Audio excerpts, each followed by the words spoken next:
السلام علیکم ورحمۃ اللہ وبرکاتہ۔ ان الحمد للہ نحمده ونستعینه ونستغفره ونعوذ باللہ من شرور انفسنا ومن سیئات اعمالنا من يهده الله فلا مضل له ومن يضلل فلا هادي له واشهد ان لا اله الا الله وحده لا شريك له واشهد ان محمدا عبده ورسوله اللهم صل على محمد وعلى ال محمد كما صليت على ابراهيم وعلى ال ابراهيم انك حميد مجيد اللهم بارك على محمد وعلى آل محمد كما باركت على إبراهيم وعلى آل إبراهيم إنك حميد مجيد أما بعد فأعوذ بالله من الشيطان الرجيم يا أيها الذين آمنوا اذكروا الله ذكرا كثيرا وسبحوه بكرة وأصيلا۔ گرامی قدر بھائیوں اور لائق احترام ساتھیوں، اللہ تعالیٰ کی توفیق سے ہم نے اسلام کے بنیادی ارکان میں سے ایک رکن جسے نماز کہتے ہیں، ہم نے اللہ اکبر سے لے کر سلام تک مکمل نماز کا طریقہ اور اس کے اندر جو پڑھا جانے والا مواد، وہ الفاظ اور وہ کلمات جو ہم اپنی زبان سے نماز میں ادا کرتے ہیں، وہ تفصیل کے ساتھ آپ کے سامنے رکھے تھے۔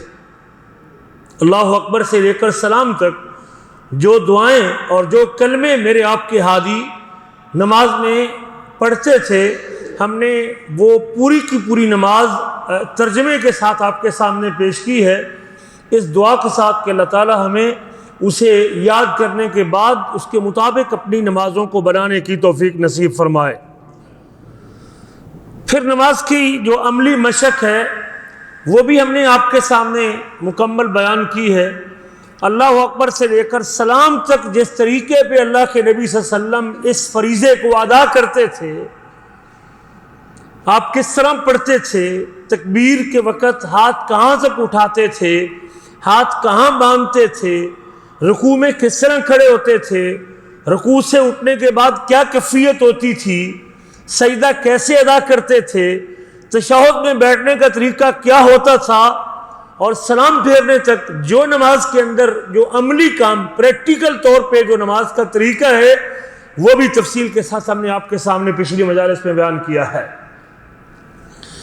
نماز کا سلام پھیرنے کے بعد میرے آپ کے حبیب، میرے آپ کے ہادی، میرے آپ کے نبی اور رسول حضرت محمد رسول اللہ صلی اللہ علیہ وسلم نماز کا سلام پھرنے کے بعد اذکار کیا کرتے تھے، اور یہ بات بھی ہم نے آپ کو اچھی طرح ذہن نشین کروائی ہے۔ آپ کا فرمان ہے صلو کما رأیتمونی اصلی، نماز پڑھو جس طرح مجھے نماز پڑھتا ہوا دیکھتے ہو۔ اس حدیث سے پتہ چلا کہ ایک مومن کے دل میں یہ تڑپ ہونی چاہیے کہ وہ اپنی نماز اللہ کے رسول صلی اللہ علیہ وسلم کے طریقے کے مطابق ادا کرے۔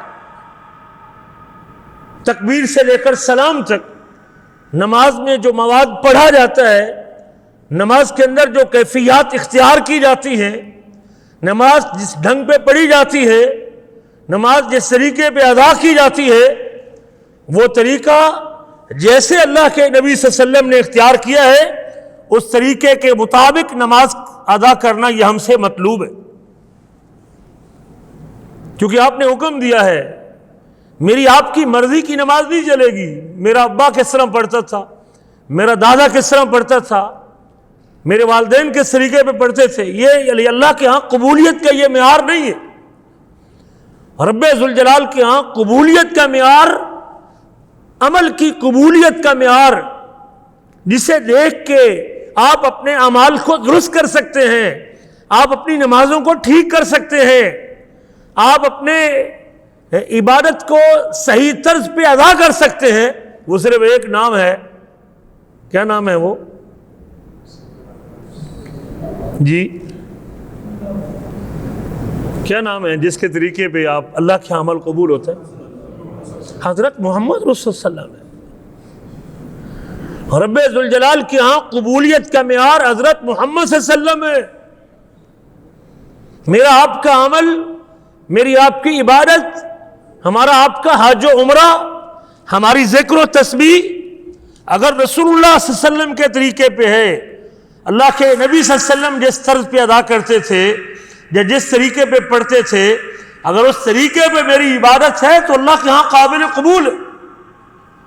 اعمال کی قبولیت کی شرطوں میں سے ایک شرط یہ ہے کہ نمبر ایک وہ عمل خالص اللہ کے لیے ہو، اور نمبر دو وہ عمل میرے آپ کے حبیب حضرت محمد صلی اللہ علیہ وسلم کے طریقے کے مطابق ہونا چاہیے۔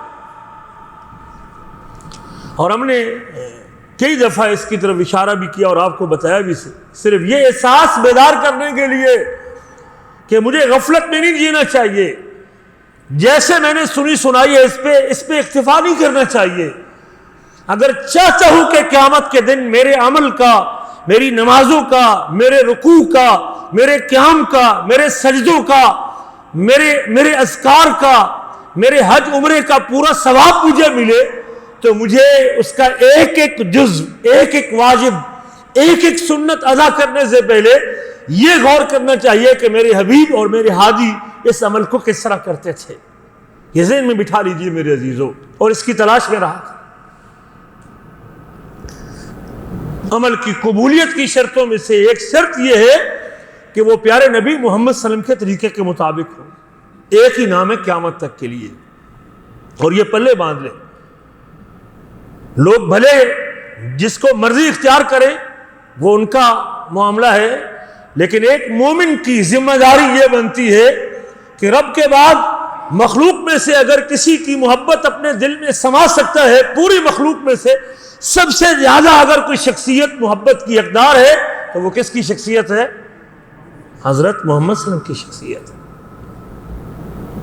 اور اس محبت کو جلا بخشتے ہوئے مجھے اپنا ہر عمل، ہر قول، ہر فعل، ہر معاملہ، اپنی تجارت، اپنا رہن سہن، اپنا اٹھنا بیٹھنا، اپنی صبح و شامیں، اپنا عمل عبادت، اپنا ذکر و تسبیح، اپنا حج و عمرہ، اپنا ایمان و عقیدہ، وہ اگر لینا ہے تو محمد رسول اللہ صلی اللہ علیہ وسلم سے لینا ہے۔ ایک ہی شخص ہے جس کا نام قیامت کے دن لینے سے میری آپ کی جان چھوٹ سکتی ہے، اس کے علاوہ رب نے یہ تاج کسی کے سر پر رکھنے کی اجازت نہیں دی۔ یہ مقام اور یہ منصب صرف محمد رسول صلی اللہ علیہ وسلم کو حاصل ہے۔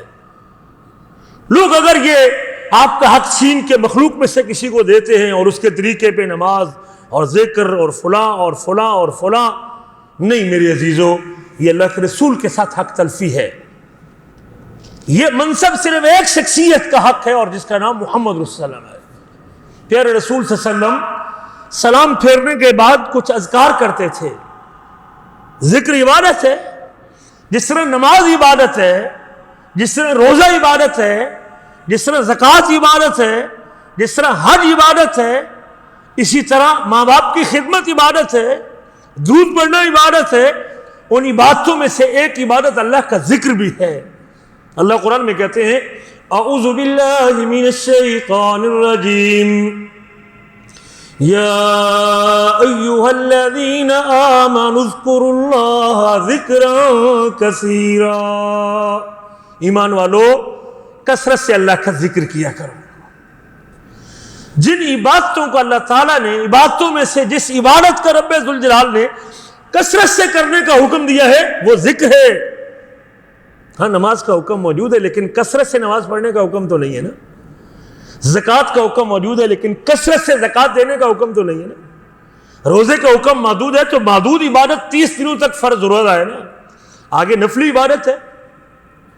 لیکن جس عبادت کا حکم دینے کے ساتھ اللہ ذوالجلال نے کثیراً کہا ہے وہ ذکر جیسی عبادت ہے۔ یا ایھا الذین آمنوا اذکروا اللہ، یا ایھا الذین آمنوا اذکروا اللہ ذکرا کثیرا، ایمان والو کثرت سے اللہ کو یاد کیا کرو، بہت زیادہ اللہ کا تذکرہ کیا کرو۔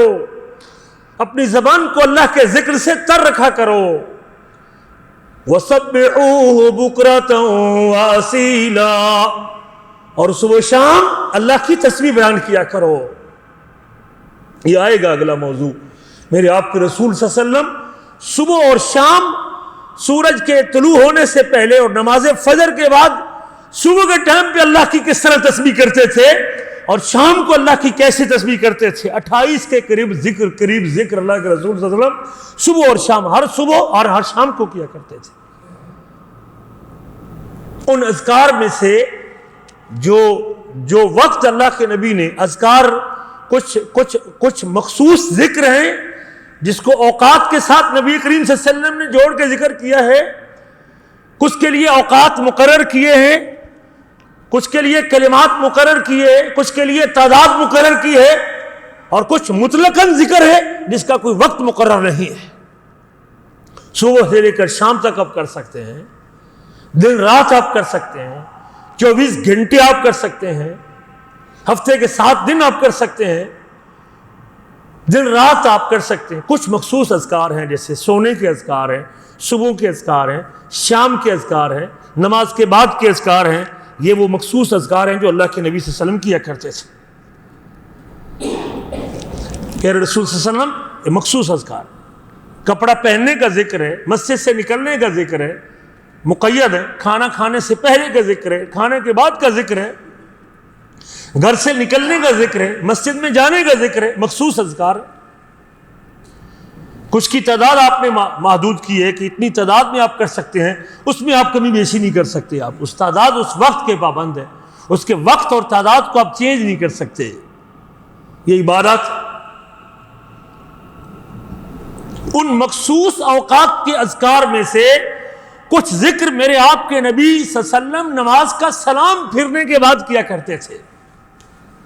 ہم تو ابھی تک سلام بھی پورا نہیں پھیرتے اور آپ نماز مسجد سے نکلنے کی پوری کوشش کرتے. ایک یہ غلطی کچھ لوگوں میں، اس موقع کی غلطیوں میں سے، سلام پھرنے کے بعد فوراً اٹھ جانا. بھائی ایک تو آپ کے جو اذکار پڑھنے کی سنت ہے وہ چھن جائے گی، چھوٹ جائے گی.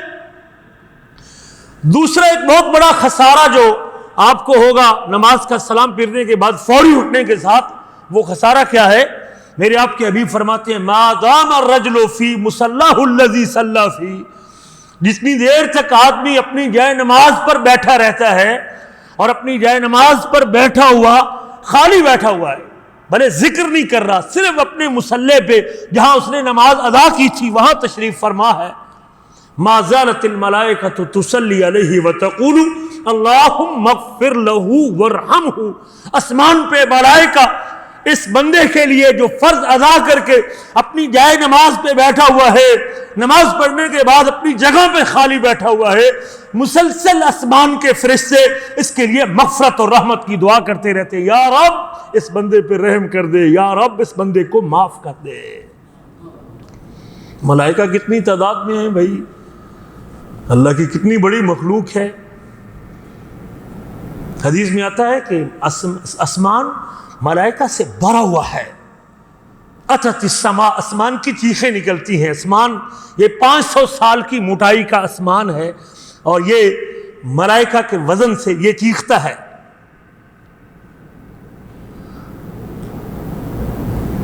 ستر 70,000 فرشتہ اسی بیت اللہ کے اوپر جو آسمانوں میں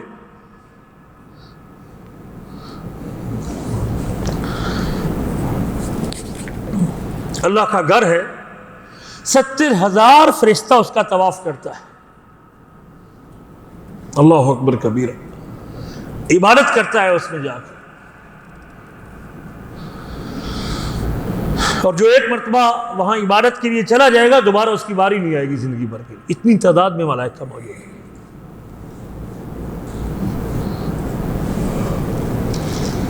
اور وہ ملائکہ اگر آپ اس کی دعا چاہتے ہیں کہ ان فرشتوں کی دعا مجھے لگ جائے. آج ہم عمرے پہ بندہ جا رہا ہوتا ہے تو اس سے درخواست کرتے ہیں بھائی جان مجھے دعاؤں میں یاد رکھنا، میرے لیے دعا کرنا، میرے لیے دعا کرنا.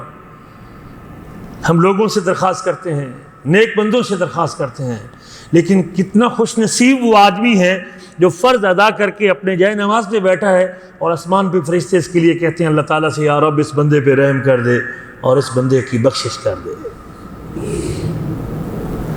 اگر آپ وہ دعا چاہتے ہیں تو نماز کا سلام پھرنے کے بعد بیٹھیں، جب تک حدیث میں آتا ہے جب تک آپ کسی کو اذیت نہ دیں اور جب تک آپ بے وضو نہیں ہوتے اتنی دیر تک ملائکہ آپ کے لیے دعا کرتے رہے۔ گھر میں آئیں گے تو موبائل اٹھا لیں گے نا، کسی اور مصروفیت میں ہو جائیں گے نا، لیکن جائے نماز پہ اپنے مصلی پہ گھر میں بھی اگر 2 رکعت نماز پڑھتے ہیں، تہجد پڑھتے ہیں، سنتیں پڑھتے ہیں، وہیں بیٹھ جائیں۔ خواتین گھر میں نماز پڑھتی ہیں تو وہیں بیٹھ جائیں اپنی جگہ پہ اور اللہ تعالیٰ سے مفت میں مغفرت، فرشتوں کی یہ مغفرت اور رحمت کی دعا سمیٹتے رہیں۔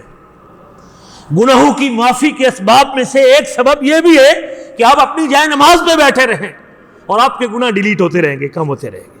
ملائکہ آپ کے لیے بخشش کی دعا کرتے رہیں گے، اللہم اغفر لہ وارحمہ، یا رب اس بندے کو معاف کر دے اور اس بندے کے اوپر رحمت کر دے۔ یہ فائدہ ہے نماز کے بعد بیٹھنے کا۔ اور دوسرا جو ہمارے ملکوں میں رواج ہے کہ سلام پھرتے ہی روایتی طور پہ ہمارے امام صاحب ہاتھ اٹھا کے دعا کرتے ہیں اور پیچھے عوام بھی اس کے ساتھ اٹھا دیتی ہے ہاتھ، جس کا اللہ کے نبی صلی اللہ علیہ وسلم سے کوئی ثبوت موجود نہیں۔ آپ کیا کرتے تھے؟ آئیے آپ کا اسوہ یہ ہے، قرآن میں اللہ کیا کہتے ہیں؟ اعوذ باللہ من الشیطان الرجیم لقد کان لکم فی رسول اللہ اسوۃ حسنہ، یقیناً تمہارے لیے نبی کریم صلی اللہ علیہ وسلم کی زندگی میں بہترین نمونہ ہے۔ آپ نے کیا نمونہ پیش کیا ہے؟ میرے عزیزو، ہمیں دھکا نہیں کرنا چاہیے، اپنی مرضی نہیں کرنی چاہیے۔ یہ حق مجھے حاصل ہے بحیثیت مسلمان ہونے کے، پوچھ سکتا ہوں کہ یہ جو روایتی طور پہ دعا آپ مانگ رہے ہیں اتنی سالوں سے، اس کا کوئی ثبوت بھی ہے؟ اللہ کے نبی یہ کرتے تھے؟ پھر رسول کا کیا ہر نماز کے بعد یہ معمول تھا؟ اللہ کے رسول کا یہ طریقہ تھا؟ یہ حق ہے کہ نہیں ہے؟ جی پوچھنا چاہیے کہ نہیں پوچھنا چاہیے؟ پوچھنا چاہیے۔ کوئی صحیح حدیث اس نماز کے بعد جو اجتماعی دعا کا جو رواج ہمارے ملکوں میں ہے، اس کا تو کوئی ثبوت اللہ کے نبی سے نہیں ہے۔ ہاں آپ کیا کرتے تھے؟ آئیے، یہ کسی کا قول ہے، مجھے ذہن سے نام نکل گیا، جب ایک سنت چھوٹتی ہے تو بدعت اس کی جگہ پہ آ جاتی ہے۔ پیارے رسول سلام پھرنے کے بعد چند اذکار کرتے تھے، خود پریکٹیکل طور پہ اپنی زبان سے کلمات ادا کرتے تھے، اور ہم نے وہ بھی ٹھیکے پہ دے دیے، ٹھیکے پہ دیے نا۔ مولوی صاحب جانے تھے، اللہ جانے وہ پتہ نہیں کیا مانگے گا، جو وہ مانگے گا ہماری پیچھے اس کی آمین۔ تو یہ ٹھیکے پہ دینے کے لیے ہمیں اس کی اجازت نہیں ہے، ہمیں خود یاد کرنے چاہیے، کوئی مشکل کام نہیں ہے، بس توجہ کی ضرورت ہے۔ اگر پوری نماز آپ یاد کر چکے ہیں، بہت ساری چیزیں آپ کو دنیا کی علوم کی یاد ہیں، تو نماز کے بعد کے اذکار یاد کرنا بھی کوئی عیب کی بات نہیں۔ ہاں توجہ چاہیے، دلچسپی چاہیے، لگن چاہیے۔ اس سلسلے میں جو حدیث وارد ہیں نماز کے بعد ان مخصوص اذکار میں سے یا مخصوص اوقات میں سے، جن اوقات کے ذکر اللہ کے نبی صلی اللہ علیہ وسلم کیا کرتے تھے، نماز کے بعد کا سلام کے بعد کا ذکر ہے۔ جس طرح سلام سے پہلے سے اذکار بھی، سلام سے پہلے کے اذکار بھی آپ سے ثابت ہے، جو ہمیں سوائے رب جعلنی کی اور کوئی ذکر وہاں پڑھنا نہیں آتا۔ یہ بھی ہماری معرومی، عمر گزر گئی، 50 سال ہو گئی، اور ہمیں سوائے اس کے کوئی اور ذکر وہاں نہیں آتا، اور ہم نے تفصیل کے ساتھ آپ کے سامنے رکھ دیے تھے۔ اسی طرح نماز کا سلام پھیرنے کے بعد بھی رسول کریم کا معمول کیا تھا، آپ کا طرز عمل کیا تھا، آپ کرتے کیا تھے، ہم اس کے پابند ہیں، ہم نے آپ کو فالو کرنا ہے۔ لقد کان لکم فی رسول اللہ اسوۃ حسنہ، یقیناً تمہارے لیے نبی کریم صلی اللہ علیہ وسلم کی زندگی میں بہترین نمونہ ہے۔ آئیے، یہ صحیح مسلم میں حدیث ہے، حضرت ثوبان اسے روایت کرتے ہیں، کان رسول اللہ صلی اللہ علیہ وسلم اذا انصرف من صلاته استغفر ثلاثا۔ پیارے نبی صلی اللہ علیہ وسلم جب اپنی نماز سے پھرتے تھے، مڑتے تھے، نماز سے گھومتے تھے، اذا انصرف من صلاته استغفر ثلاثا، تو 3 مرتبہ مغفرت کی دعا کرتے تھے۔ سلام پھرنے کے بعد آپ 3 مرتبہ کہتے تھے استغفر اللہ، استغفر اللہ، استغفر اللہ۔ یاد ہے سب کو؟ جی یاد ہے۔ استغفر اللہ استغفر اللہ استغفر اللہ۔ صحیح بخاری میں ایک روایت اور صحیح مسلم میں بھی ہے، عبداللہ بن عباس کہتے ہیں کہ اللہ کے نبی صلی اللہ علیہ وسلم جب نماز ختم کرتے تھے سلام پھیرنے کے بعد اب اللہ اکبر پڑھتے تھے۔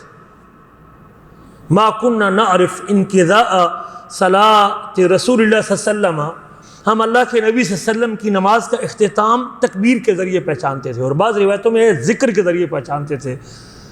ما كنا نعرف انقضاء صلاۃ رسول اللہ صلی اللہ علیہ وسلم الا بالتکبیر، اور بعض روایتوں میں الا بالذکر۔ اس لیے اس میں اہل علم کی دو رائے ہیں۔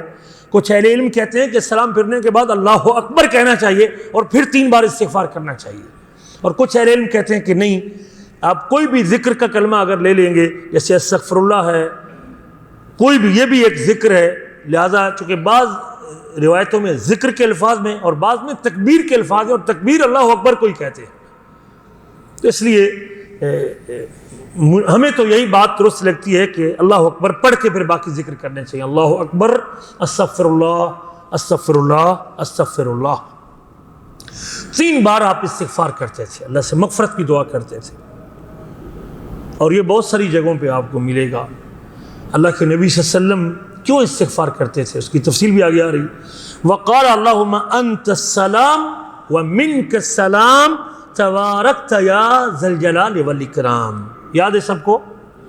جی یاد ہونا چاہیے۔ اللہم انت السلام ومنک السلام تبارکت یا ذی الجلال والاکرام، چونکہ حدیث میں یہی ہے۔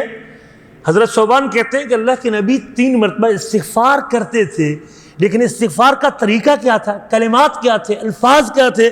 ولید اسی حدیث کے ایک راوی ہیں، وہ امام اوزاعی سے پوچھتے ہیں، فقلت للاوزاعی کیف الاستغفار، میں نے امام اوزاعی سے پوچھا وہ استغفار کی کیفیت کیا تھی، کلمات کیا تھے، الفاظ کیا تھے، وہ کیسے آپ کرتے تھے؟ قال تقول استغفر اللہ استغفر اللہ استغفر اللہ، تو اس نے اپنے شاگرد کو بتایا امام اوزاعی نے کہ تو پڑھ استغفر اللہ استغفر اللہ استغفر اللہ۔ کم از کم جو کلمات استغفار کرنے کے ہیں وہ یہ ہے کہ میں اللہ تعالیٰ سے بخشش کا طلبگار ہوں، اللہ سے بخشش کا طلبگار ہوں، اللہ سے بخشش کا طلبگار ہوں۔ 3 مرتبہ یہ الفاظ نماز کا سلام پھیرنے کے بعد میرے آپ کے نبی کرتے تھے۔ پھر وہ اگلے کلمات، اللہم انت السلام ومنک السلام تبارکت یا ذی الجلال والاکرام۔ اللہم انت السلام ومنک السلام، اے اللہ تو ہر نقص اور عیب سے پاک ہے۔ سلام یعنی تیرے اندر کوئی نقص عیب نہیں ہے، انت السلام، ایک معنی یہ ہے، اور ایک معنی ہے اے اللہ تو سلامتی دینے والا ہے، تو امن دینے والا ہے۔ سلم، صلح، امن، امانت، یا اللہ تو امانتیں دینے والا ہے، تو محفوظ کرنے والا ہے۔ اللہم انت السلام ومنک السلام، اور سلامتی تیری ہی طرف سے آتی ہے، سلامتی تو ہی عطا کرتا ہے، صرف تو ہی سلامتی دینے، ومنک السلام، اس کو حسر کہتے ہیں عربی زبان میں، سلامتی تیری ہی طرف سے ہے، سلامتی تو ہی دینے والا ہے۔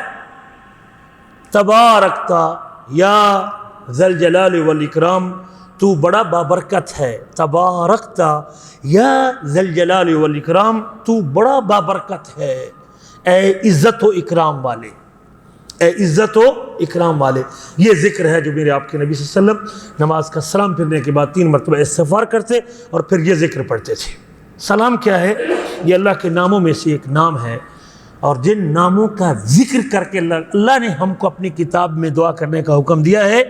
اعوذ باللہ من الشیطان الرجیم، وَلِلَّهِ الْأَسْمَاءُ الْحُسْنَى فَادْعُوهُ بِهَا، اور اللہ تعالیٰ کے خوبصورت نام ہیں، اور ان ناموں کا ذکر کر کے، تذکرہ کر کے اللہ تعالیٰ سے دعا کیا کرو، دعاؤں میں اللہ کے ناموں کا ذکر کیا کرو، اللہ کے ناموں کا تذکرہ کر کے اللہ سے مانگا کرو۔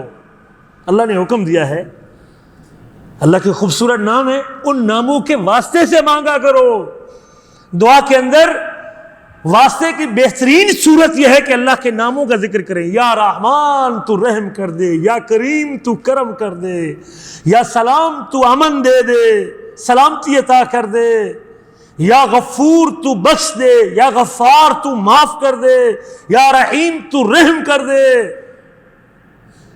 یا عظیم تو عزتوں سے نواز دے، عظمت دے دے، یا عزیز تو غلبہ عطا کر دے. رب کے نام کا واسطہ دے کے دعا کرنا یہ دعا کی قبولیت کے چانس کو بڑھا دیتا ہے. اللہ قانون بناتا ہے، میرے آپ کے نبی اس قانون پر عمل کر کے امتیوں کو دکھاتے ہیں. رب قرآن میں کہتے ہیں اللہ کے خوبصورت نام ہے، ان ناموں کا تذکرہ کر کے اللہ سے دعا کرو. میرے آپ کے نبی ان ناموں کا ذکر کر کے دعا مانگ کے دکھا دیتے ہیں. اللہم انت السلام ومنک السلام تبارکت یا ذا الجلال والاکرام، تبارکت یا ذا الجلال والاکرام. پھر اللہ کی صفتوں کا ذکر کیا گیا ہے. عزت اور اکرام والا ہے، یہ اللہ کی صفت، عزت و اکرام کا مالک ہے. اللہ کی صفات کا ذکر کر کے مانگنا اور اللہ تعالیٰ کے ناموں کا ذکر کر کے مانگنا یہ اللہ کے رسول صلی اللہ علیہ وسلم نے بتایا ہے. پیارے نبی اپنے دعاؤں میں اللہ تعالیٰ کو اس طرح ناموں اور صفتوں کا واسطہ دیتے تھے. سورۃ اعراف میں اللہ نے حکم دیا ہے یہ ناموں کے ذریعے مانگنے کا. سلام کا معنی کیا ہے کہ المنزہ عن کل عیب وعافت ونقص. سلام کا معنی ہے کہ اللہ تعالیٰ کی جو ذات ہے ہر عیب، ہر نقص اور ہر کمی سے پاک ہے. اس کی ذات میں کوئی نقص نہیں، کوئی عیب نہیں، کوئی کمی نہیں. وہ ہر اس نقص سے پاک ہے جو اس کے کمال کے منافی ہے، ہر اس صفت سے، ہر اس نقص سے پاک ہے جو اس کے کمال کے برعکس ہے. اس کے اندر ہر صفت کمال کی صفت ہے. وہ مخلوق کی مماثلت سے پاک ہے. اللہم انت السلام، وہ مخلوق میں سے کسی کے مشابہ نہیں، کوئی اس کے ہم پلہ نہیں، کوئی اس کے برابر کا نہیں. مخلوق میں سے کوئی اس کا ہمسر اس کے برابر کا نہیں ہے. وہ اس نقص سے پاک ہے. مخلوق میں سے کوئی اس کے برابر کا نہیں ہے. کسی بھی اعتبار سے اس کا کوئی ہمسر نہیں، اس کا کوئی ساجی نہیں، اس کا کوئی شریک نہیں، اس کا کوئی ند نہیں، اس کے کوئی برابر کا نہیں. اس کے کسی نام اور صفت میں کوئی اس کا شریک نہیں ہے.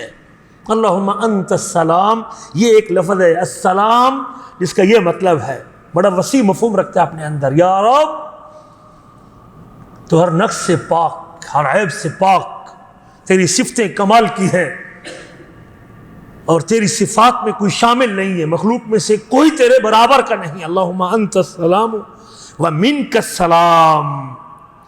ہلاکتوں سے سلامتی کا کوئی راستہ ہے، کوئی بچاؤ کی جگہ ہے جہاں سے امن مل سکتا ہے، ہم ہلاکتوں کے گڑھوں سے اپنے آپ کو محفوظ کر سکتے ہیں. ان السلامۃ من المحالۃ انما ترجى وتستوحب منك وحدك. اگر ہم ہلاکتوں کے گڑھوں سے اپنے آپ کو محفوظ کر سکتے ہیں تو صرف تیری ذات ہے. ومنک السلام، سلامتی دینے والی تیری ذات ہے. تیرے علاوہ کسی اور سے سلامتی کی امید نہیں رکھی جا سکتی. تمام قسم کی سلامتی تیرے در سے ملتی ہے، تیرے اکیلے سے ملتی ہے. من کا سلام تیرے اکیلے سے ملتی ہے، یہ مطلب ہے من کا سلام، تو ہی سلامتی دینے والا ہے، یعنی تیرے علاوہ کوئی اور نہیں ہے. یہ جملے تھے جو آپ کے رسول پڑھتے تھے، آپ کے نبی، میرے آپ کے نبی. آخری جملہ تبارکت یا ذی الجلال والاکرام. تبارکت اے تعالیت و تعاظمت، عربی میں اس کا جو معنی ہے تو بڑا بلند ہے، تو بڑا برکتوں والا ہے، تو بڑی عظمت والا ہے. تبارکت، تو بڑا بابرکت ہے، ساری برکتیں تیرے سے ملتی ہے، ہر چیز کی برکت تیرے دم سے ہے، رزق میں، مال میں، اولاد میں، عزت میں، گھر میں، ہر قسم کی برکتیں کا خزانہ تیرے پاس ہے اللہ تعالیٰ. تبارکت یا ذی الجلال والاکرام، اے عزت و اکرام والے، صاحب الجلال والاکرام. یہ اللہ کی دو صفتیں ہیں، رب ذوالجلال کے دو عظیم وصف ہیں جو اللہ تعالیٰ کی عظمت اور کبریائی اور اس کی بزرگی کے کمال کے اوپر دلالت کرتے. کمال درجے کی بزرگ تیری ذات ہے اور کمال درجے کی کبریائی تیری ذات میں اور کمال درجے کی عظمت تیری ذات میں ہے. یا ذی الجلال والاکرام.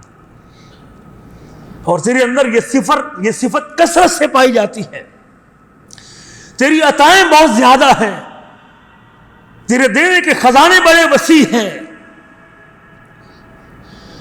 تو عزت و اکرام والا ہے, جس کا تقاضا یہ ہے کہ مومنوں کے دل تیرے عزت اور اکرام والا ہونے کی وجہ سے مومنوں کے دل تیری محبت, تعظیم اور احترام سے بھرے ہونے چاہیے. یا رب ہمارے دل کو اپنی محبت اور تعظیم سے بھر دے.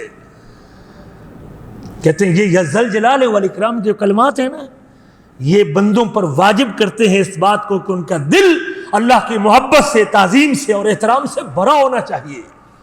جب اسے مانتے ہیں کہ یا ذل جلال والاکرام, پھر میرے سینے میں اگر سب سے زیادہ محبت, تعظیم اور احترام ہو تو کس ذات کا ہونا چاہیے؟ اللہ تعالیٰ کا ہونا چاہیے. اللہم انت السلام ومنک السلام تبارکت یا ذی الجلال والاکرام.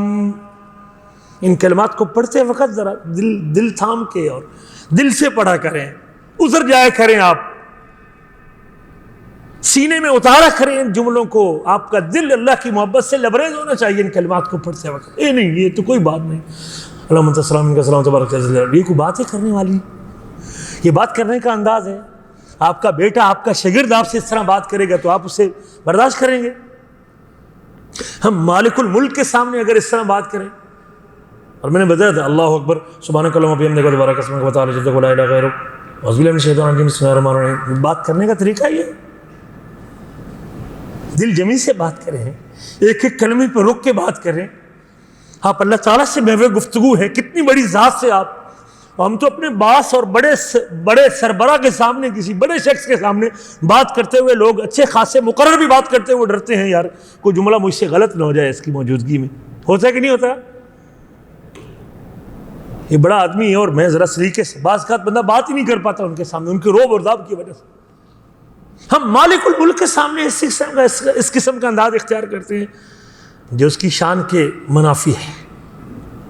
یہ جملے ہیں میرے آپ کے رسول جس سے اپنے سینے کو لبریز کرتے تھے, اللہ کی محبت سے چارج کرتے تھے اپنے آپ کو. اللہم انت السلام ومنک السلام. اللہ تو ہر نقص سے پاک, ہر آفت سے پاک, ہر عیب سے پاک, تو امن دینے والا, سلامتی دینے والا. منک السلام, ساری سلامتیاں تیری طرف سے ملتی ہیں, تو ہی تو سلامتی دینے والا ہے. تبارکتا یا ذی الجلال والاکرام. پھر آپ استغفار کرتے تھے 3 مرتبہ, جو ہاں اس سے پہلے کہتے اس کی کیا حکمت ہے استغفار کرنے کی؟ اب آپ نماز پڑھ کے بیٹھے, گناہ کر کے تو نہیں بیٹھے نا, نمازی پڑھ کے بیٹھے نا جی, فرض ادا کر کے بیٹھے نا, 4 رکعتیں پڑھ کے بیٹھے نا. یہاں استغفار کا کیا تک بنتا ہے, اس کی کیا حکمت ہے؟ کہتے ہیں اپنے آپ کو رب کے سامنے چھوٹا بنانا اس میں حکمت ہے. آپ اپنے اللہ کی عظمت اور جلال کے سامنے اپنے آپ کو چھوٹا بنائیے. آپ بھلے جتنے اچھے انداز سے آپ نے نماز ادا کی ہے, جتنے سلیقے سے آپ نے پڑھی ہے, شاید اس کی شان اتنی بڑی ہے اس انداز سے مجھ سے اس کی تسبیح نہ ہو سکی ہو, سبحانک اللہم کے جملے اس انداز سے منہ سے نہ نکلے ہو جس کا اس کی شان تقاضا کرتی ہے. الحمد کی ادائیگی مجھ سے اس انداز سے نہ ہو سکی ہو جس کا وہ سزاوار ہے اور جس کا تقاضا اس کی عظمت کرتی ہے. شاید اتحیات کے جملے, رکوع سجود کی تسبیحات مجھ سے اس انداز سے نہ ہو پائی ہوں جس انداز سے مجھے اس کی جناب میں پیش کرنی چاہیے تھے. شاید اس انداز سے مجھ سے وہ حق ادا نہ ہو سکا ہو, تو اپنی کمیوں کا اعتراف کرنے کے لیے استغفر اللہ استغفر اللہ استغفر اللہ. اس کی ایک مثال آپ یہ بھی دیکھتے ہیں, نبی کریم صلی اللہ علیہ وسلم جب قضاء حاجت کے لیے بیت الخلاء میں جاتے تھے تو باہر نکل کے کیا کرتے تھے؟ غفرانک, میں تیری بخشش کا طلبگار ہوں. آپ نے کوئی گناہ تو نہیں کیا نا, ایک فطری تقاضے کو پورا کیا ہے. کیا مطلب ہے؟ یا رب جتنی دیر تک میری زبان تیرے ذکر سے رکی رہی, میں بیت الخلاء میں تھا, قضاء حاجت میں تھا اور اس کیفیت میں تھا, میری زبان تیرے ذکر سے رکی رہی ہے. اگر اتنی دیر بھی اگر میری زبان تیرے ذکر سے رکی رہی ہے, اللہ میں تجھ سے معافی کا طلبگار ہوں کہ مجھے یہ بھی معاف کر دینا. اس سے اندازہ لگا سکتے ہیں کہ میرے آپ کے حبیب اللہ کو کتنا یاد کرتے تھے. نماز کی ادائیگی میں اگر مجھ سے کمی واقع ہوئی ہے، کما حقہ نماز ادا نہیں کر سکا، جیسے نماز پڑھنی تھی اس طریقے پہ ادا نہیں کر سکتا، جیسے ادائیگی کرنی تھی، شاید کہ میرے یہ جملے، میرے ادا کردہ جملے تیری عظمت کے مطابق نہ نکلے ہوں تو استغفر اللہ استغفر اللہ استغفر اللہ، اللہ مجھے معاف کر دے، اللہ مجھے معاف کر دے، اللہ مجھے معاف، میں نے نماز کا حق ادا نہ کیا ہو۔ ہمارے استاد کہتے ہیں ان العبد لم یکن بحق الصلاۃ، یہ اپنے نفس کو توڑنے والی اور نفس کو کچلنے کا معاملہ ہے، اپنے آپ کو نیچا کرنے کے الفاظ ہیں، استغفر اللہ استغفر اللہ، شاہد کہ میں نماز کا حق ادا نہ کر پایا ہوں، شاید اس تمام و کمال کے ساتھ نماز کو ادا نہ کر سکا ہوں جیسے میرے رب نے مجھ سے مطالبہ کیا تھا، شاید میری نماز میں کوئی نقص اور کمی واقع ہو گئی ہو، جیسے رب کی جناب میں چاہیے تھی ادا کرنی اس طرح نہ ادا کر سکا ہوں، تو یہ کمتر آدمی، یہ قصوروار آدمی تجھ سے معافی کی درخواست کرتا ہے، اللہ مجھ سے درگزر کر دینا، مجھے معاف کر دینا۔ والمقصر یستغفر لعلہ ان یتجاوز عن تقصیرہ، تو اس کمی پہ، اس کوتاہی پہ اللہ سے مغفرت کی دعا کرے کہ اللہ تعالیٰ شاید اسے درگزر کر دے، اور یہ استغفار اس نقص کو پورا کر دے، یہ مغفرت کی طلب اس نقص اور کمی کو پورا کر دے جو آپ کی نماز میں واقع ہوئی ہے۔ پھر اللہ کے نبی صلی اللہ علیہ وسلم یہ 3 ذکر کرنے کے بعد اللہ اکبر، استغفر اللہ، اور پھر اللہم انت السلام و منک السلام تبارکت یا ذا الجلال والاکرام، یہ پیش کرنے کے بعد پھر آپ یہ جملے بولتے تھے، لا الہ الا اللہ۔ ذرا غور کیجئے گا کتنی بار ان دعاؤں میں یہ جملہ آ رہا ہے، لا الہ الا اللہ، یہ اعتراف، لا الہ الا اللہ، اللہ تیرے علاوہ کوئی عبادت کے لائق نہیں۔ یہ میرے آپ کے نبی ہے، یہ دیکھیے ان وراد مولا المغیرہ ابن شعبہ تھا، یہ مغیرہ بن شعبہ صحابی رسول ہیں، ان کے غلام تھے وراد، ان قال كتب المغیرۃ الی معاویہ بن ابی سفیان، مغیرہ بن شعبہ نے معاویہ بن ابی سفیان کو خط لکھا، مغیرہ بن شعبہ نے معاویہ بن ابو سفیان کو خط لکھا۔ یہ صحابہ کا بیچ میں آپس میں جو تبادلہ ہوتا تھا، خط و کتابت ہوتی تھی، جو ایک دوسرے سے پوچھتے تھے، دیکھ لیں اس سے اندازہ لگا سکتے ہیں کہ وہ کس قدر متلاشی تھے نبی کریم کا طریقہ ڈھونڈنے میں۔ مغیرہ بن شعبہ معاویہ بن ابی سفیان کو، جو نبی کریم صلی اللہ علیہ وسلم کے برادر نسبتی لگتے تھے، آپ کی بیوی حضرت ام حبیبہ کے بھائی تھے، کاتب وحی تھے، مغیرہ بن شعبہ سے پوچھتے ہیں کہ اللہ کے نبی صلی اللہ علیہ وسلم نماز سے فراغت کے بعد کیا پڑھتے تھے؟ مغیرہ بن شعبہ ان کو انفارم کرتے اور لکھتے ہیں ان رسول اللہ صلی اللہ علیہ وسلم کان اذا فرغ من الصلاۃ وسلم، اللہ کے نبی صلی اللہ علیہ وسلم جب نماز سے فراغت اختیار کرتے، نماز سے فارغ ہوتے اور سلام پھیرتے، قالا، تو یہ فرمایا کرتے تھے، کیا فرماتے تھے؟ لا الہ الا اللہ وحدہ لا شریک لہ، لہ الملک ولہ الحمد وہو علی کل شیء قدیر، اللہم لا مانع لما آتیت ولا معطی لما منعت ولا ينفع ذا الجد منک الجد۔ یاد ہے سب کو؟ کس کو یاد ہے؟ یہ سروے کر لیں ایک جلدی ہے،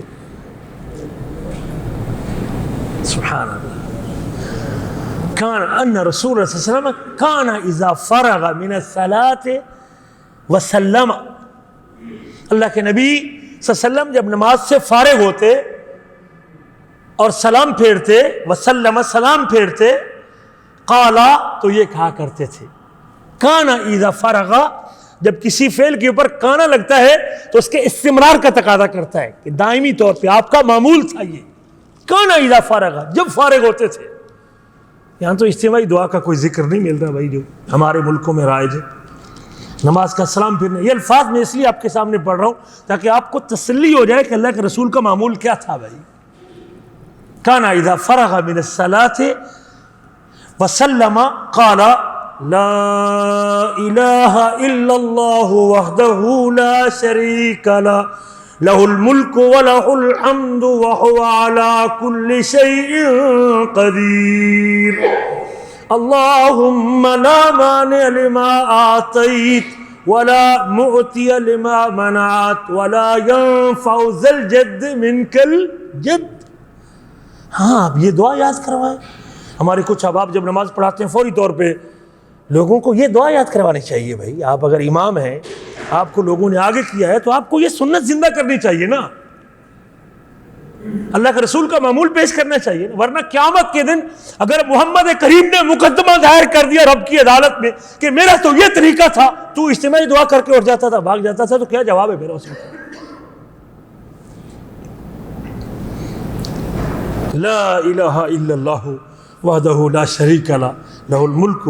آئیے میں اس کا ترجمہ اگلے درس میں کروں گا, اس کی تفسیر اور ان کلمات کا میری زندگی میں کیا اثر ہونا چاہیے, یہ بھی ایک مستقل درس ہے. ان عبداللہ بن زبیر رضی اللہ تعالیٰ عنہ. عبداللہ بن زبیر کس کے بیٹے ہیں؟ عبداللہ بن زبیر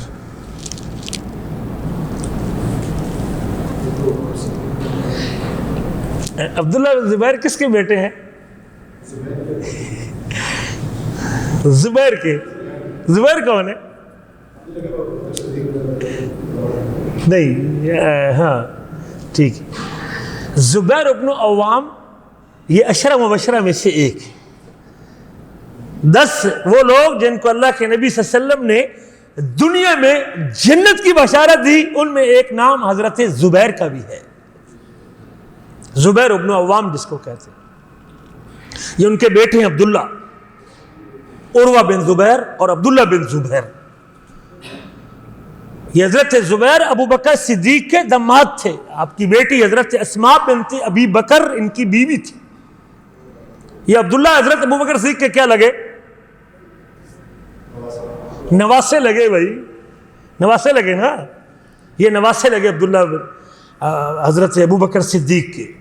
یہ نواسہ ابو بکر کہتے ہیں انہو کان یقول فی دبر کل صلاۃ. عبداللہ بن زبیر کہتے ہیں کہ وہ خود عبداللہ بن زبیر بذات ہی انہو کان یقول فی دبر کل صلاۃ حین یسلم, کہ وہ کہا کرتے تھے ہر نماز کے آخر پہ جب سلام پھیرتے تھے. دبر کے 2 معنی ہم نے بتائے تھے کہ دبر کا بعض لوگوں نے کہا ہے کہ نماز کے سلام سے پہلے کو بھی دبر کہتے ہیں, سلام کے بعد کو بھی دبر کہتے ہیں. تو اس کا ہم نے اہل علم کا فرق ذکر کیا تھا کہ جو دعائیں ہیں وہ سلام کے بعد مراد ہے, اور جو ذکر ہے وہ سلام کے بعد مراد ہے, اور جو دعائیں ہیں وہ سلام سے پہلے پڑھی جائیں گی, دبر سے مراد.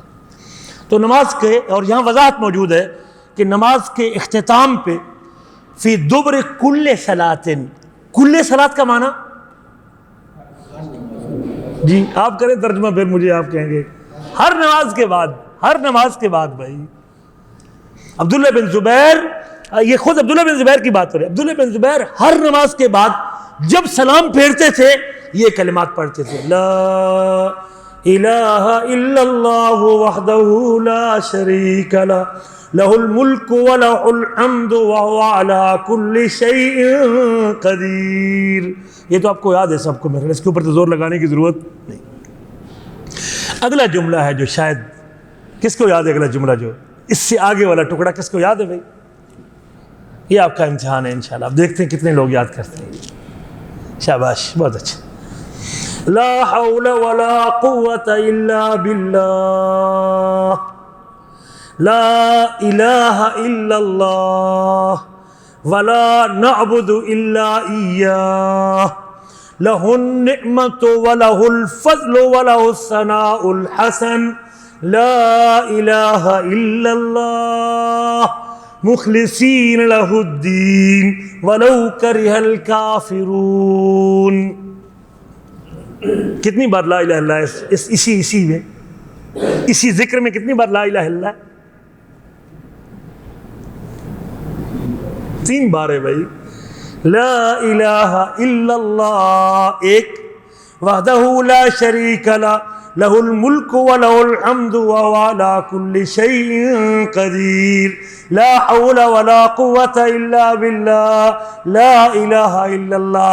2 ولا نعبد الا ایاہ لہ النعمت ولہ الفضل ولہ الثناء الحسن لا الہ الا اللہ. کتنی بار ہوگی؟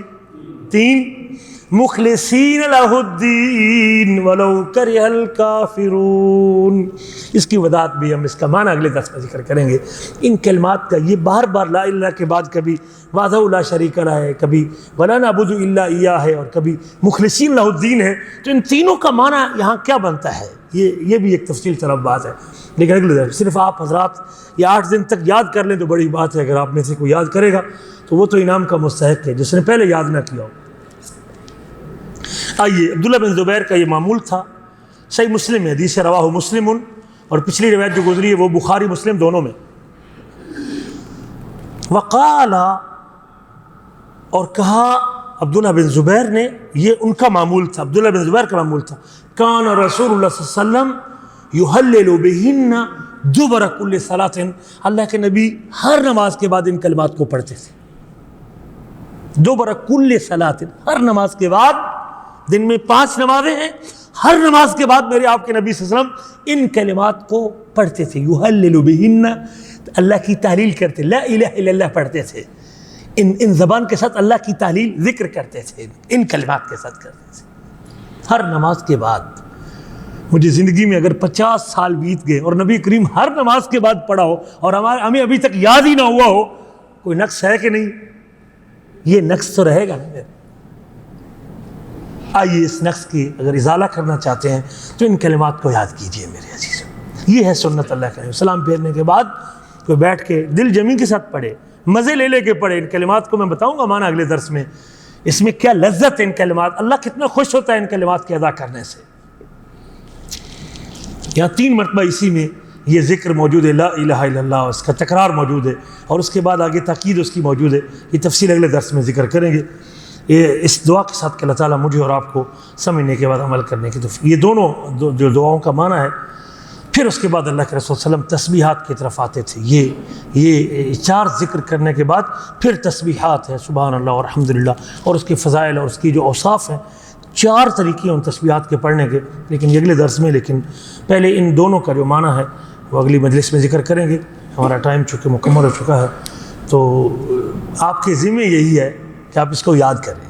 جو بندہ واٹس ایپ پہ لینا چاہے، میرا واٹس ایپ نمبر اگرچہ ابھی تک بند کیا انہوں نے، لیکن آپ کو گروپ میں بھیج دوں گا میں. یہ دونوں، بلکہ یہ سارے اذکار، جو 4 اذکار، اللہ اکبر 1، استغفر اللہ 2، اللہم انت السلام منک السلام تبارک یا ذا الجلال والاکرام 3، اور لا الہ الا اللہ وحدہ لا شریک لہ الملک ولہ الحمد وهو على كل شيء قدیر. اللہم لا مانع لما اعطیت ولا معطی لما منعت ولا ينفع ذا الجد منک الجد 4، اور لا الہ الا اللہ وحدہ لا شریک لہ لہ الملک ولہ الحمد وهو على كل شيء قدیر لا حول ولا قوة الا باللہ لا الہ الا اللہ ولا نعبد الا ایاہ لہ النعمت ولہ الفضل ولہ الثناء الحسن لا الہ الا اللہ مخلصین لہ الدین ولو کرہ الکافرون. ان کلمات میں کیا خوبصورتی ہے اور اس کا کیا معنی ہے، اور مجھے کیا دل میں رکھ کے ان کو پڑھنا چاہیے. جیسے میں نے استغفار کی حکمت بتائی ہے، ان کی حکمت بھی اگلے درس میں ذکر کریں گے. لیکن شرط یہ ہے کہ اگلے درس تک آپ کو یاد ہونے چاہیے. کیا خیال ہے؟ شرط قبول ہے؟ اللہ سے دعا ہے کہ اللہ تعالیٰ ہمیں ان اذکار کو یاد کیجیے. میرے یہ ہے اصل میں، آپ بیٹھے رہیں گے، یہ پڑھتے رہیں گے، ایک تو مغفرت کی دعا ملتی رہے گی، دوسرا سنت کے مطابق آپ کا یہ بیٹھنا رہے گا، تیسرا ان کلمات کے اندر جو خوبصورتی اور جو ثواب اور جو لذت ملنے والی ہے اس سے آپ اپنے آپ کو چارج کر کے اٹھیں گے، جو شاید اس روایتی دعا میں آپ کو نہیں ملے گا جو عام روٹین میں لوگ مولوی صاحب کرتے ہیں اور پیچھے آمین کہہ کے لوگ اٹھ کے چلے جاتے ہیں، جس کا اگرچہ شریعت میں ثبوت بھی نہیں ہے. آئیے سنت کی طرف آئیے اور اس کی رنگ اور اس کی لذت پھر دیکھیے کہ میری عبادت میں کتنی لذت آتی ہے. اللہ سے دعا ہے کہ اللہ تعالیٰ ہم سب کو خیر کے ساتھ ان اذکار کو یاد کرنے کی توفیق نصیب فرمائے، اور ان کو دل جمی کے ساتھ پڑھنا چاہیے. آپ پڑھ کے اٹھیں تو چارج کر کے اٹھیں، اپنے آپ کو تسلی کر کے اٹھیں، الحمدللہ میں نے اللہ کی توحید کے وہ جملے بولے ہیں کہ میرے رب کے ہاں اب جو مجھے عزت ملی ہے اس کا کوئی بدل موجود نہیں ہے. وہ کسی کے ساتھ باہر کھڑے ہو کے باتیں کرنے سے یا گھر میں پہنچنے سے شاید وہ مجھے نہیں ملے گا جو لذت مجھ کو ان اللہ کے سامنے ان کلمات کی ادائیگی سے مجھے جو ملا ہے۔ آخر پہ ایک تو ہمارے انتہائی قابل قدر ہمارے استاد تھے، ایک لحاظ سے ڈائریکٹ استاد تو نہیں ہے لیکن ان کی تربیتی مجلسیں ہم نے کچھ اٹینڈ کی تھی۔ مولانا عتیق اللہ سلفی بڑے ہی نیک آدمی تھے اور بڑے ہی مستجاب الدعوات آدمی تھے۔ وہ پچھلے دنوں میں اللہ کے پاس چلے گئے ہیں اور بڑے عظیم آدمی تھے، دعا کریں اللہ ان کی مغفرت فرمائے، اور شاید یہ ان کی نیکی کا ہی صلہ ہے اور ان کے اللہ کے ساتھ اخلاص کا معاملہ ہے کہ آج یہ 4000 کلومیٹر دور ہم اگر بیٹھ کے اس شخص کے لیے مغفرت کی دعا کر رہے ہیں۔ آپ میں سے کوئی بھی اس بندے کو جانتا نہیں ہے لیکن اس کے لیے مغفرت کی دعا کے اوپر آمین کہنا، یہ ہے بندے کا اگر دین کے ساتھ تعلق ہے، اللہ کے ساتھ مخلص ہے، رب کا دین جب اس کی پرائرٹی اور اولین ترجیح ہے، اور یہ اللہ کے دین کی جب پھیلانے کی تڑپ اور ذوق آپ کے دل میں موجود ہے، تو پھر اللہ ایسی ایسی جگہوں پہ آپ کا تذکرہ کروا دے گا جہاں آپ کے وہم و گمان کے اندر بھی نہیں ہوگا۔ زندگی میں نہ ہوا تو مرنے کے بعد آپ جس قدر اپنے عمل کو چھپا کے کریں گے، رب ذوالجلال پھر آپ کے فوت ہونے کے بعد آپ کی نیکی کا تذکرہ دیر تک باقی رکھے گا اور لوگ آپ کے لیے مغفرت کی دعا کرتے رہیں گے۔ ایک تو ان کے لیے دعا کیجیے گا اللہ تعالیٰ ان کی مغفرت فرمائے، ان کی قبر منور فرمائے، ان کی آخرت بہتر فرمائے، ان کے درجات بلند فرمائے، اور اللہ تعالیٰ ہمارے والدین جو دنیا سے چلے گئے اللہ ان کی قبروں کو نور سے بھر دے، اللہ ان کی قبروں کو نور سے بھر دے، اللہ ان کے درجات بلند فرمائے۔ اللہ تعالیٰ ہمارے والدین کے جو اگلے معاملات ہیں وہ آسان کرے، اللہ ان کو جنت الفردوس میں جگہ نصیب فرمائے، اللہ تعالیٰ ان کو حوض کوثر کا پانی نصیب فرمائے، اور جس کے بھی قریبی عزیز رشتہ دار بھائی اور بہنیں اللہ کے پاس جا چکے ہیں ان کو دعاؤں میں یاد رکھا کریں میرے عزیزوں، اپنے فوت شدگان کو دعاؤں میں یاد رکھا کریں، وہ محتاج ہے ہماری دعاؤں کے، اس وقت یہ ان کا حق ہے ہمارے اوپر۔ اللہ تعالیٰ ان کی قبروں کو منور فرمائے، اللہ ان کی آخرت کو بہتر فرمائے، اللہ ان کو جنت الفردوس میں جگہ نصیب فرمائے، اللہ ہمارے گناہوں سے درگزر فرمائے، اللہ ہماری کمیوں کا ازالہ فرمائے۔ ہم انسان ہونے کے ناطے سے شاید اس کی عبادت میں شاید وہ تڑپ یا وہ شوق نہیں تھا ہمارے دلوں میں، تو اللہ اس سے ہمیں معاف فرمائے، اور آئندہ کے لیے اللہ تعالیٰ ہمیں یہ جذبہ عطا کرے کہ ہم اس کے دین کے اوپر عمل پیرا ہونے والے ہو جائیں، اور اللہ تعالیٰ ہمارے بچوں کو نیک اور صالح بنائے۔ ہمارے استاد جی کا ایک کلپ مجھے آج ملا، پچھلے سال فوت ہو گئے تھے، اللہ ان کی قبر منور فرمائے، کہنے لگے کہ مجھے اگر اپنی کسی نیکی کے اوپر امید ہے کہ اللہ تعالیٰ مجھے قیامت کے دن اس کا اجر عطا کرے گا۔ ہم نے ان سے صحیح بخاری پڑھی اور وہ تقریباً پاکستان میں سب سے زیادہ مرتبہ صحیح بخاری پڑھا کے گئے، 56 مرتبہ صحیح بخاری پڑھا کے وہ گئے ہیں 80 سال کی عمر میں۔ 2 سال پہلے آئے تھے مکہ میں تو ہم ان کی ملاقات کے لیے گئے، میرے استاد تھے، ہم نے 1 سال پورا صحیح بخاری ان سے پڑھی۔ تو شیخ صاحب کہنے لگے کہ اپنا کلپ میں نے فیس بک پہ نشر کیا تھا، شاید آپ نے کسی نے دیکھا ہے، کہ مجھے جس نیکی کے اوپر اللہ سے بڑی امید ہے وہ یہ ہے کہ میں نے جو دین کی خدمت کتابی صورت میں کی ہے، صحیح بخاری کی شرح لکھی، صحیح مسلم کی شرح لکھی، اردو سنن ترمذی کی شرح لکھی، کہتے میں اللہ سے پر امید ہوں کہ میری یہ نیکی اللہ تعالیٰ کے ہاں میری بخشش کا سبب بنے گی۔ ساتھ جو اگلی بات کہی وہ بڑی قابل غور ہے، کہتے ہیں یہ میری جو خدمت میں نے 56 سال تک جو صحیح بخاری پڑھائی اور یہ جو میں نے طلباء کو تیار کیا ہے، یہ میرے والدین کی دعاؤں کا نتیجہ ہے، یہ میرے والد کی دعا کا نتیجہ ہے جو میرے لیے دعا کرتے تھے۔ میں کوئی چیز نہیں ہوں، میرے پلے کچھ نہیں ہے، یہ میرے والدین کی دعاؤں کا نتیجہ ہے کہ اللہ نے مجھ سے اتنا کام لے لیا۔ اور شیخ کے اگلے الفاظ تھے کہ اگر کسی کا ماں باپ اس سے ناراض ہے، خواہ بلا وجہ ناراض ہے، خواہ ان کی کوئی کمی اور کوتاہی، خواہ ان کی غلطی بھی ہے کسی وجہ سے، پھر بھی آپ کو ان کے پاؤں میں پڑ جانا چاہیے اور اپنے والدین سے معافی مانگ لینی چاہیے، ورنہ آپ ترسیں گے۔ ایک وقت آئے گا جب دنیا سے چلے جائیں گے، پھر آپ اپنے ہاتھوں کو کاٹیں گے اور آپ روئیں گے اندر بیٹھ کے اور اپنے بڑھاپے میں کہ کاش کہ اپنے والدین کو راضی کیا ہوتا۔ تو میرے عزیزوں، میری بھی آپ کو یہی نصیحت ہے کہ اپنی پہلی فرصت میں اپنے والدین کو راضی رکھا کریں، اپنے والدین کو راضی رکھا کریں اور والدین کی دعائیں لیا کریں۔ یہ والدہ کی دعا تھی کہ امام بخاری کی نگاہ واپس پلٹ آئی تھی۔ پتہ ہے آپ کو، صحیح بخاری جو مرتب کرنے والے امام بخاری ہے، جس کو امیر المومنین فی الحدیث کہتے ہیں، اور جن کی کتاب کو قرآن کے بعد سب سے صحیح ترین کتاب ہونے کا درجہ حاصل ہے، اس کی نبینا ہو گئے تھے بچپن میں، اور ماں نے دعا کی اللہ میرے بیٹے کی بینائی لوٹا دے، یا رب میرے بیٹے کی بینائی لوٹا دے۔ ماں نے دعا کی اور ماں کی دعا کی وجہ سے امام بخاری کی نگاہ واپس لوٹ آئی تھی۔ آئیے آپ بھی اپنے زندگی کے مصائب کا حل چاہتے ہیں تو اپنے ماں باپ کی خدمت کیجیے اور ان کی دعائیں لیجیے. یقیناً یہ بڑا سرمایہ ہے آپ کے والدین کا وجود آپ کے لیے بہت بڑی قیمتی دولت ہے. اگر آپ کے والدین زندہ ہیں اور چلے گئے ہیں تو اپنی ہر تنخواہ پہ اپنے مال میں سے کچھ حصہ ان کی طرف سے صدقہ کیا کریں, تاکہ مجھے دنیا میں امی ابو تو نہیں رہے لیکن ان کی طرف صدقہ کروں گا تو اللہ تعالیٰ میری آخرت کو سنوار دے گا اور اللہ میرے بچوں کو بھی میرا فرما بردار بنا دے گا. اللہ سے دعا ہے کہ اللہ تعالیٰ مجھے اور آپ کو عمل کرنے کی توفیق نصیب فرمائے.